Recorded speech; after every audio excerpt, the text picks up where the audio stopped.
प्रिया तेजी से भागती हुई रेलवे स्टेशन पर पहुंची, लेकिन स्टेशन पहुंचने पर उसे पता चला कि आज कोहरे की वजह से ट्रेन 2 घंटे लेट है। उसे समझ नहीं आ रहा था कि वो वापस अपने हॉस्टल लौट जाए या फिर ट्रेन के आने का इंतज़ार करे। आज दिन में ही कुछ देर के लिए कोहरा छटा था, लेकिन शाम होते होते फिर से धुएं की चादर छा गई थी। कड़ाके की ठंड के कारण स्टेशन पर भी एक आध लोग ही दिखाई दे रहे थे। वो एक बेंच पर सिकुड़ी सिमटी बैठी हुई थी। जब वो शाम को घर जाती थी, तब 3 बजे वाली ट्रेन पकड़कर 6 बजे तक घर पहुंच जाती थी। लेकिन आज तो ट्रेन ही 6 बजे तक आने वाली थी और वो आज रात को 9 बजे तक घर पहुंच पाएगी। ये सोचकर उसका दिल बैठा जा रहा था। प्रिया शहर में रहकर प्रतियोगी परीक्षा की तैयारी कर रही थी। वैसे वो शाम की ट्रेन से कम ही जाती थी।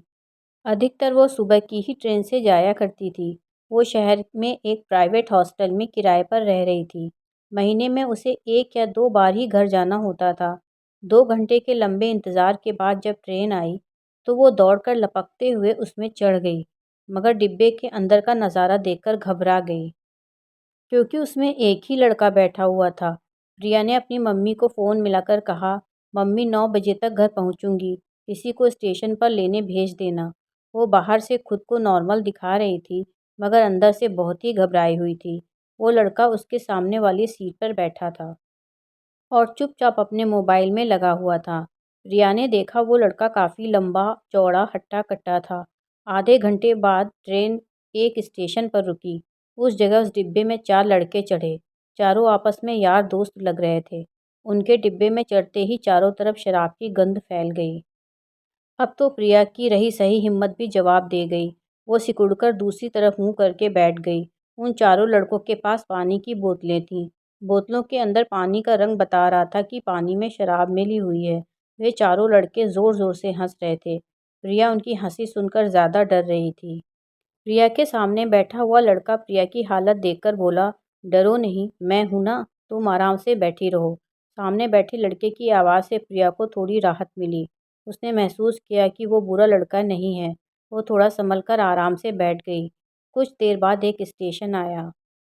वहाँ से और 2-4 आदमी डिब्बे में चढ़ गए। वे सब शक्ल से शरीफ दिख रहे थे। उन्हें देखकर एक बार फिर प्रिया का आत्मविश्वास लौट आया। हालांकि वो चारों शराबी लड़के उसे घूर रहे थे, मगर वो उनकी तरफ देख भी नहीं रही थी। उधर उन शराबियों का बोतल वाला पानी ज्यों-ज्यों कम हो रहा था, उनका शोरगुल बढ़ता जा रहा था। फिर एक स्टेशन आने पर वो चारों शराबी लड़के उतर गए। डिब्बे में सन्नाटा छा गया। अचानक से डिब्बे में टीटी आ गया। 2-4 अन्य यात्रियों की टिकट चेक करने के बाद उसने प्रिया का टिकट देखा।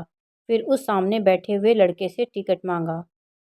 लड़के का टिकट देखकर टीटी बोला, ये तो 2 स्टेशन पहले का टिकट है, तुम वहाँ उतरे क्यों नहीं?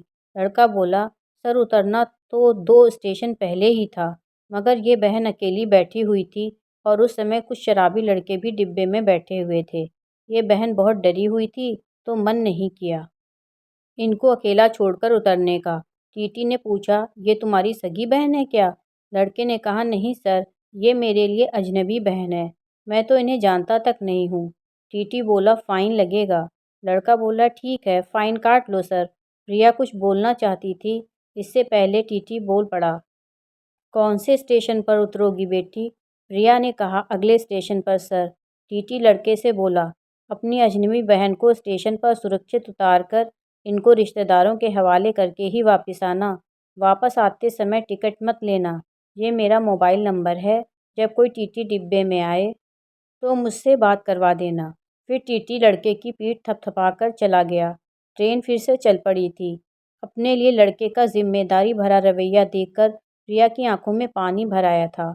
वो आंख साफ करते हुए बोली, थैंक यू भैया। लड़का बोला, भाई बोलकर थैंक यू बोलती हो? वो बोली, सॉरी, मेरा कोई भाई नहीं है तो मुझे नहीं पता कि भाई को थैंक यू बोलते हैं कि नहीं। लड़का मुस्कुराते हुए कहता है, भाई को थैंक यू नहीं कहा जाता है।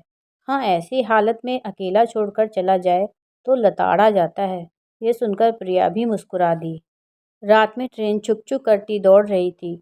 अब प्रिया बेखौफ होकर बैठी थी।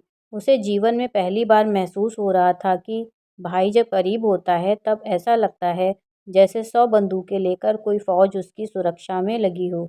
प्रिया का स्टेशन आया तो वो लड़का उसको उसके परिवार वालों के हवाले करके ही वापस आया।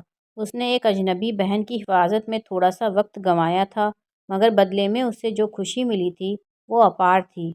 इस कहानी से हमें यही शिक्षा मिलती है कि हमें किसी की ज़रूरत के समय उसकी मदद करने की कोशिश करनी चाहिए। हमारी मानवता हमें यही सिखाती है। मित्रों, कहानी सुनने के लिए दिल से धन्यवाद। अगर आपको मेरी कहानी पसंद आई हो, तो कृपया मेरे चैनल को सब्सक्राइब करें।